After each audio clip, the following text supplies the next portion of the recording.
Hello, I'm Rona van Wyk. I work as a media strategist at Full Circle Media in Cape Town, part of the Dentsu Aegis network.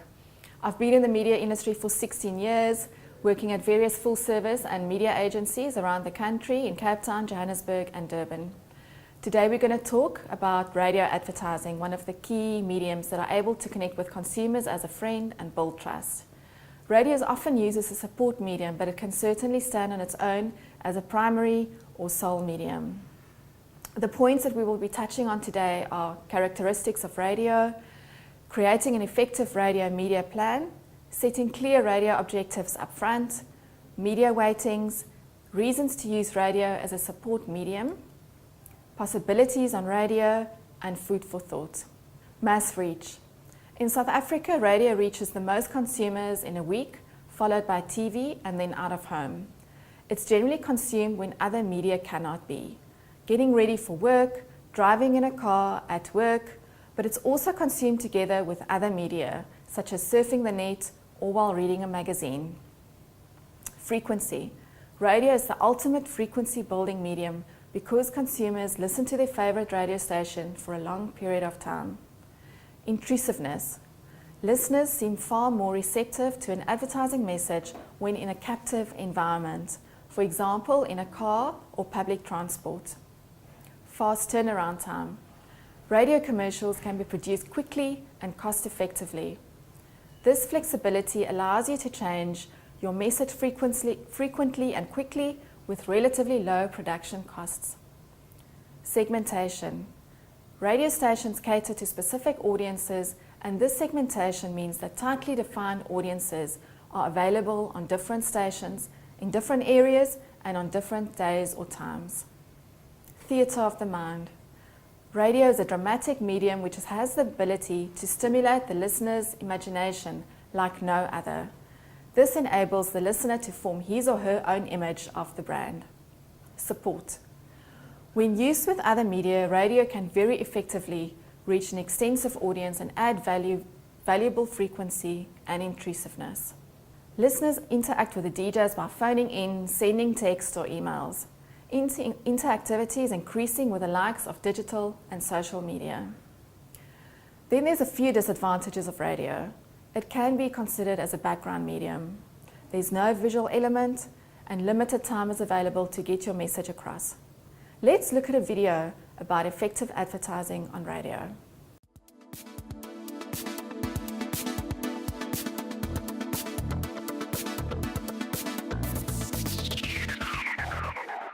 I don't look at it from the advertiser's point of view. Naturally, you must consider the advertiser's point of view, but for me, the primary purpose here is for the point of view of the consumer to be paramount. It is absolutely important that the user, that the audience are given the most prominence in any campaign, because if that happens, there will be buy-in from them for the advertiser, for their message, for their perhaps even their hard sell, if that's what they're looking at doing. But this credibility, this factor of say it like it is, the factor of tell the truth, never be boring. The rules for radio are the same as the rules for social media. You must be interesting, you must be entertaining, you must be funny, you must be one of those things, you must be intelligent, if it's not one of those three things, and if all else fails, be relevant. If you don't follow those rules on any platform, you lose. And if you don't put the interests of your audience right up front, why would they buy in? They don't want to be sold something for no reason if it's irrelevant to them, if it's not interesting, if it's not entertaining, if it's not funny.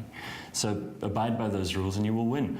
Too often, things are complicated. Too often, a client will come up with an idea where if they get 20,000 likes for their Facebook fan page, they'll feel that they spent 200,000 Rand well.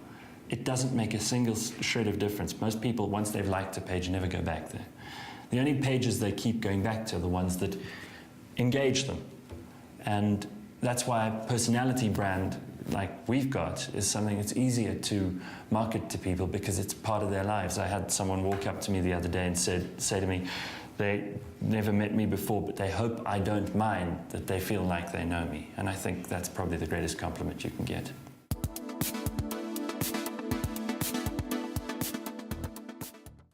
Let's talk about creating an effective radio media plan. The key ingredients to developing an effective radio media plan include understanding the role of radio has to play in the overall channel mix, Does radio play a primary or support role to other media selected? Which objective should radio assist with? Response-driven, brand building, encourage interactivity, or endorsement? When selecting stations, look at the station size and affinity or index. It's not always about the size of the audience, but also the quality. Know your target market inside out. Understand how the brand fits into their lives. For Chapter 9 on radio, please look at the video about how people listen to the radio. The way people listen, as Claire also highlighted a little earlier, has changed. You know, there's so many options now. You've got audiobooks and podcasts and iTunes and illegal downloads. And there isn't the kind of grasp that you might have had, this almost monolithic, all-pervasive idea that radio used to be the option for people stuck in traffic. It isn't anymore. And if you don't like something as the consumer, as the user, as the listener, as the follower, you just unfollow.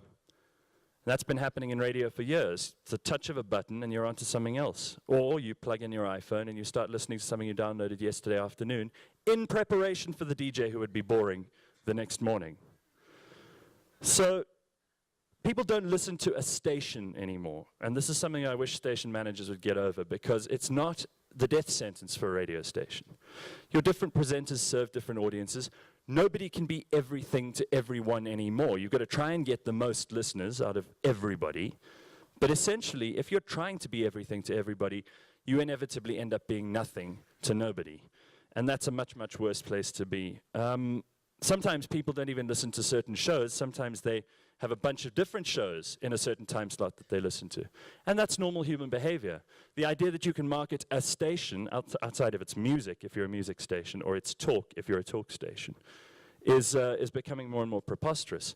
And obviously there are going to be weak and strong links during any station's lineup, but there are also things that differentiate the ones who are moving forward from the ones who are kind of staying where they are. Thank God for traffic, because that keeps drive time shows going head and shoulders above everything else. So we don't say that to our listeners, but that's the real reason that we're happy. Setting clear radio objectives up front. If reach is the main objective, then a recommended strategy would be to use as many of the top performing stations as the budget permits. This type of campaign would work well for an established brand, like a retailer advertising a sale. For example, reaching more people less often. If frequency is the main objective, a recommended strategy would be to use fewer stations with high levels of frequency. This type of campaign would work very well for a new product, a launch, or an information-heavy message. For example, a financial institution explaining a new product. We might buy the same time channels every day to increase frequency. Media weightings, how much and how often.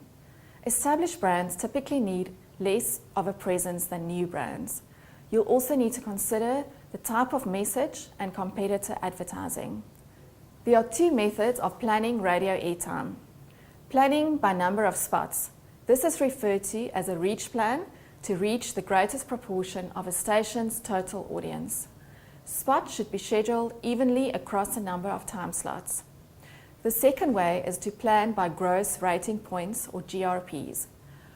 Where research software is available in your country, you can plan by gross rating points. A GRP equals the percentage of the target group that will hear the ad multiplied by the number of times heard.